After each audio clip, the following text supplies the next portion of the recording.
Hello viewers, आप सभी का पाथफाइंडर्स पैन एकेडमी पे स्वागत है। भारत की एक प्राइवेट स्पेस कंपनी की तरफ से एक बहुत ही बड़ा अचीवमेंट है। और ये जो अचीवमेंट है वो केवल इंडिया के लिए नहीं है, इनफैक्ट पूरी दुनिया के लिए है।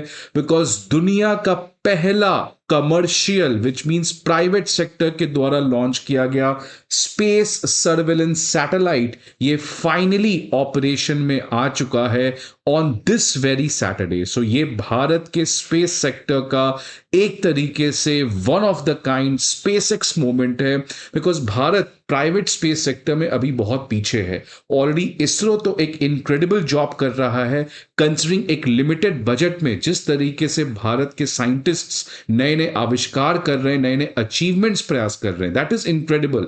But one thing, one space, one place where India space sector अभी भी लैक कर रहा है वो है प्राइवेट सेक्टर के पार्टिसिपेशन को। आप देखिए प्राइवेट सेक्टर के पार्टिसिपेशन से कितना ज्यादा स्पेस सेक्टर में रिवॉल्यूशनाइजेशन आ सकता है। इसका बेस्ट एग्जांपल है अमेरिका की नासा जैसी ओवर फंडेड स्पेस संस्था भी एक हद तक रुक चुकी थी, काम नहीं कर पा रही थी, इनएफिशिएंट हो चुकी थी। तो फिर कैसे स्पेसएक्स आके उस पूरे यूएस के स्पेस में जो प्रेजेंस है उसको चेंज किया। वैसे ही भारत में अब प्राइवेट स्पेस सेक्टर एक नया अवतार में दिखते हुए नजर आ रहा है। भारत सरकार का काफी ज्यादा प्रयास भी है कि कैसे प्राइवेट सेक्टर को स्पेस में पार्टिसिपेशन और बढ़ाया जाए।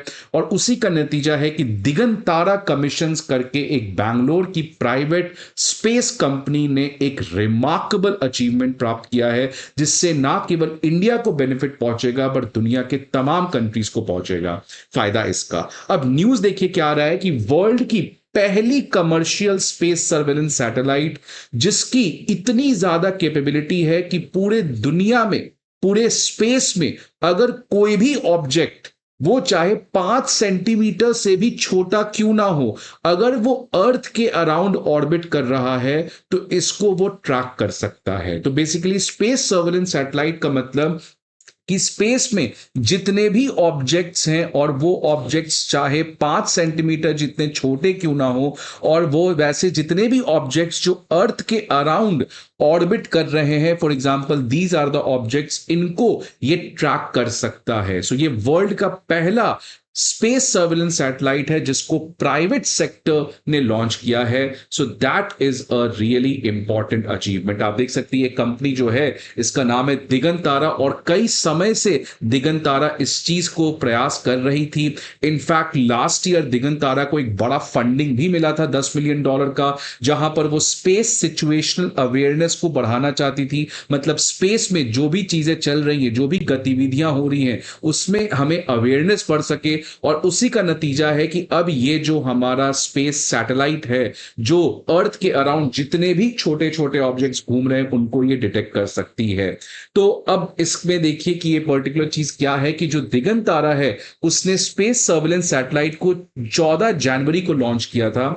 और इस सैटेलाइट का नाम है स्कॉट सैटेलाइट, इसका नाम है space camera for object tracking. Similarly space में एक कैमरा है जो हर एक ऑब्जेक्ट को ट्रैक कर सकता है। इसको इंटरेस्टिंगली स्पेसएक्स के ट्रांसपोर्टर 12 रॉकेट से 14 जनवरी को लॉन्च किया गया था।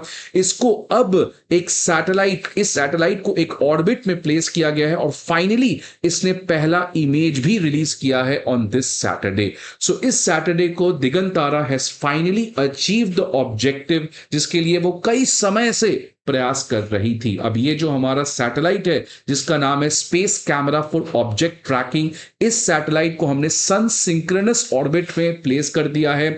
और इसकी वजह से जितने भी ऑब्जेक्ट्स हैं जो अर्थ के लो अर्थ ऑर्बिट में है, LEO में, वहां पे उन सारे ऑब्जेक्ट्स को ये ट्रैकिंग कर सकता है। ऑलरेडी बहुत सारे इस तरीके के स्पेस कैमरास यहां पे ऑलरेडी प्लेस्ड हैं, लेकिन उनसे ये बेटर है इन टर्म्स ऑफ एफिशिएंसी। तो इसीलिए स्कॉट जो है वो नॉर्मल सैटेलाइट से काफी बेटर है। अब ये सन सिंक्रोनस ऑर्बिट क्या होता है आपको शायद पता होगा। 3 तरीके से सैटेलाइट्स होते हैं। पहला आपका हो जाता है जो पोलर ऑर्बिट है, ये पोलर ऑर्बिट मतलब नॉर्थ पोल और साउथ पोल को जोड़ता है। फिर आपका एक जियो स्टेशनरी ऑर्बिट है, ये आपका कुछ इस तरीके से होता है, और इस ऑर्बिट में अगर आप कोई भी सैटेलाइट को प्लेस कर दोगे तो ये अर्थ से हमेशा फिक्स लोकेशन पे पाया जाता है। और सन सिंक्रोनस ऑर्बिट जो है वो जियो स्टेशनरी ऑर्बिट जैसा ही है, लेकिन सन सिंक्रोनस ऑर्बिट अर्थ के साथ सिंक्रोनस नहीं होता है, वो सन के साथ सिंक्रोनस होता है। तो अगर सन से आप इस पर्टिकुलर ऑब्जेक्ट को देखोगे तो ये हमेशा आपको उसी लोकेशन में मिलेगा।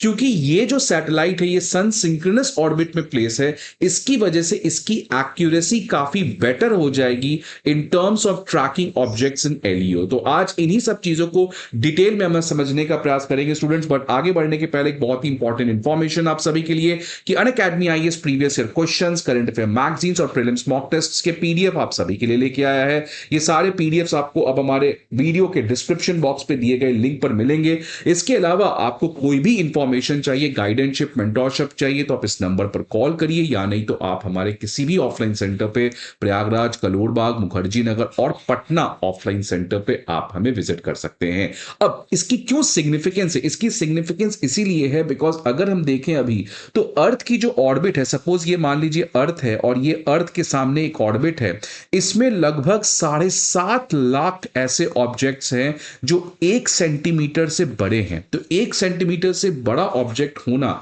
ये बहुत खतरनाक हो जाता है स्पेस में, बिकॉज इसकी वेलोसिटी काफी अच्छी होती है, बिकॉज इसमें फ्रिक्शन नहीं होता है। तो ये 1 सेंटीमीटर की ऑब्जेक्ट अगर तेज रेट से घूम रही है तो वो अगर किसी एग्जिस्टिंग सैटेलाइट से, मान लीजिए आपकी सैटेलाइट यहां पे है और ये मान लीजिए कोई 3 सेंटीमीटर की ऑब्जेक्ट है और ये जाके सैटेलाइट में टकरा गई, तो ये सैटेलाइट आपका कंप्लीटली तहस नहस हो सकता है।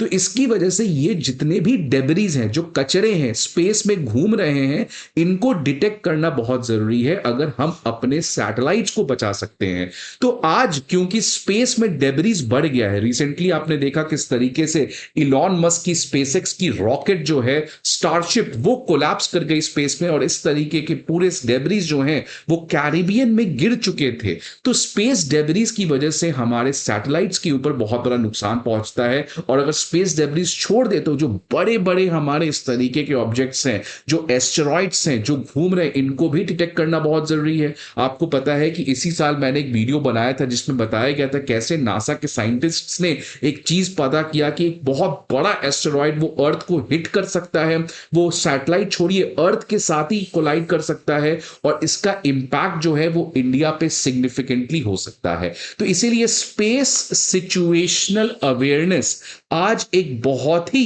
क्रिटिकल सेक्टर है और हर एक कंट्री इसमें अपना इंफ्लुएंस बनाना चाह रही है।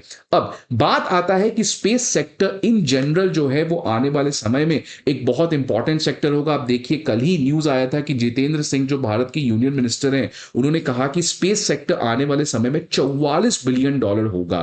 तो ये बात ठीक है, लेकिन अभी भी इसकी पोटेंशियल काफी ज्यादा है, और ये पोटेंशियल अचीव करने के लिए हमें प्राइवेट सेक्टर के पार्टिसिपेशन को बढ़ाना पड़ेगा। इसीलिए इस साल की जो इकोनॉमिक सर्वे है वो भी इसी बात को काफी बार रिपीट की है कि स्पेस सेक्टर आने वाले समय में एक बहुत बड़ा सेक्टर बनेगा, और उस बड़े सेक्टर में अगर भारत कोई सिग्निफिकेंट इंपैक्ट डालना चाहता है तो उस केस में प्राइवेट सेक्टर के पार्टिसिपेशन को और ज्यादा बढ़ाना पड़ेगा। और देखिए लास्ट ईयर ही अग्निकुल जो इंडिया की अगेन एक प्राइवेट स्पेस कंपनी है बैंगलोर में, उन्होंने पहली बार अपना खुद का रॉकेट लॉन्च कर दिया। तो अभी तक जितने भी रॉकेट लॉन्चर सिस्टम है आपको पता है इसरो लॉन्च करती है, बट ये रॉकेट अग्निकुल ने अपने मदद से बनाया था और उस रॉकेट को उसने सक्सेसफुली लॉन्च भी किया। और इनफैक्ट लास्ट ईयर आपको पता है कि 3D प्रिंटेड रॉकेट भी अग्निकुल ने बनाया था। तो अग्निकुल भी एक तरीके का one of the emerging SpaceX company है। मे बी स्पेसएक्स ना भी बने, बट इन जनरल वो बड़ी कंपनी है जिसकी पोटेंशियल आने वाले समय में काफी ज्यादा अच्छी है। और इनफैक्ट सबसे बड़ी खबर इसमें आ रही है 7 मार्च को कि प्राइवेट स्पेस सेक्टर में एक बहुत बड़ा रिवॉल्यूशन आ सकता है, क्योंकि जो एलएनटी है, जो इंडिया की सबसे बड़ी कंस्ट्रक्शन कंपनी है, अब वो स्पेस कंस्ट्रक्शन में भी एग्रेसिवली मूव करने जा रही है, और इसीलिए प्राइवेट रॉकेट और प्राइवेट सैटेलाइट इंडस्ट्री में एक बड़ा इंफ्लुएंस एलएनटी कर सकती है। तो इन सारे डॉट्स डॉट्स को अगर कनेक्ट करें तो ऑल्दो भारत जो है वो अभी बहुत पीछे है, क्योंकि आप देखिए कि अमेरिका में जो नासा है उसके एडमिनिस्ट्रेटर ने क्या कहा। उसके एडमिनिस्ट्रेटर ने कहा कि स्पेस में आने वाले समय में यूएस की डोमिनेशन होगी। आप देखिए यूएस किस तरीके से एग्रेसिवली स्पेस, क्योंकि दुनिया का कॉमन रिसोर्स है, उस पर डोमिनेशन की बात करता है। तो चाइना क्यों ही पीछे रहे। चाइना भी आप देखिए 20 फरवरी को कहा कि स्पेस में हमारा कोई भी लिमिट नहीं है, कोई भी एंड नहीं है। हम लोग की जो चाइना की स्पेस स्ट्रैटेजी है वो मिलिट्री एम्बिशंस के बेसिस पे काम करती है। तो स्पेस जो है जस्ट लाइक बहुत सारे चीजें, for example biotechnology, artificial intelligence, वैसे ही स्पेस जो है वो आने वाले समय में it is a sector which opens a hell lot of opportunity, but this is the same sector which will become the potential space for the Jio political great power politics. इसलिए भारत को और ज्यादा आने वाले समय में इसरो का बजट तो बढ़ाना ही चाहिए, लेकिन प्राइवेट स्पेस सेक्टर में और भी ईज ऑफ डूइंग बिजनेस और उनकी एंट्री को इंश्योर करना चाहिए। आपके हिसाब से भारत के लिए क्या सही स्ट्रैटेजी है, whether we should focus excessively on private sector like US, और whether we should focus on both, और whether we should focus only on ISRO? Please let me know your views in the comment box. I hope आपको ये video अच्छा लगे। See you students again in the next video. Please like and share the video.